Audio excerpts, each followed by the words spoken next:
शुरुआत कीजिए। चलिए पंडित जी से जान लेते हैं कि क्या है आज का गुड लक टिप। दोस्तों, आज मैं आपको एक बहुत ही अच्छी शिक्षा के बारे में बता रहा हूँ, कुरान के बारे में। अगर मोहम्मद साहब की शिक्षाओं पर मनन किया जाए, हर शास्त्र में, हर ग्रंथ में, चाहे किसी भी समाज का क्यों नहीं हो, तो कुरान की शिक्षाओं पर मनन किया जाए तो दो बातें उनमें सबसे अहम है। पहली, मोहम्मद साहब की शिक्षाएं किसी भी एक देश या एक धर्म के लिए नहीं है, सबके लिए हैं।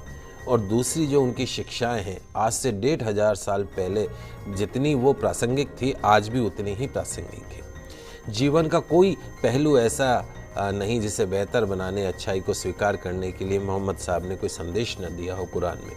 उनकी बातें इंसानों को सच की राह दिखाती है। अर्थशास्त्र भले ही ब्याज को मूलधन का किराया, शुल्क या कुछ और माने, लेकिन एक इस्लाम धर्म ऐसा है जिसमें ब्याज को ममनू माना गया, अनुचित माना गया है ब्याज को।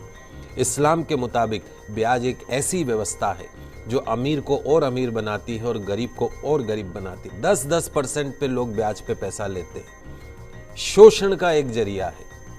पवित्र कुरान में स्पष्ट रूप से ब्याज को वर्जित माना गया है। इंसानों के लिए कहा गया है कि ईमान वालों, 2 गुना और 4 गुना करके ब्याज मत खाया करो, मालिक से डरो। ब्याज खाने से बरकत खत्म हो जाती है, ब्याज की कमाई से बरकत खत्म होती है। इंसान के द्वारा किए गए पुण्य भी ब्याज की कमाई से खत्म हो जाते हैं। ध्यान रखें, ब्याज धन को कम करता है, लेकिन दान पुण्य से धन कभी भी कम नहीं होता है। तो जो लोग ब्याज हासिल करने का निश्चय कर चुके हैं और उसके लिए बहाने बनाते हैं, तो यह एक शैतानी धोखा है।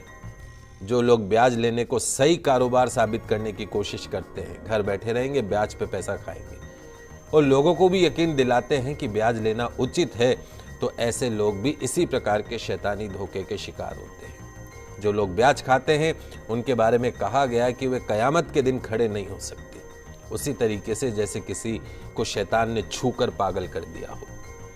यह इसलिए क्योंकि वे कहा करते थे कि व्यापार भी तो ब्याज के समान ही है। अपनी बात को सही ठहराना। कुरान में व्यापार को वैध माना गया है, लेकिन ब्याज को पूरी तरीके से अवैध। कुरान में संदेश दिया गया है कि जो लोग इस हिदायत के बाद ब्याज लेना बंद कर देंगे, उनका जो मामला है वो हुजूर को सुपुर्द है। लेकिन तमाम जानकारी के बावजूद जो नहीं संभलेंगे, जिन्होंने ब्याज लेना जारी रखा, उसके लिए आगे नारकीय जीवन है और उसकी कोई मुक्ति नहीं है। तो मालिक से डरिए और जो कुछ भी ब्याज में शेष रह गया उसे छोड़ दीजिए।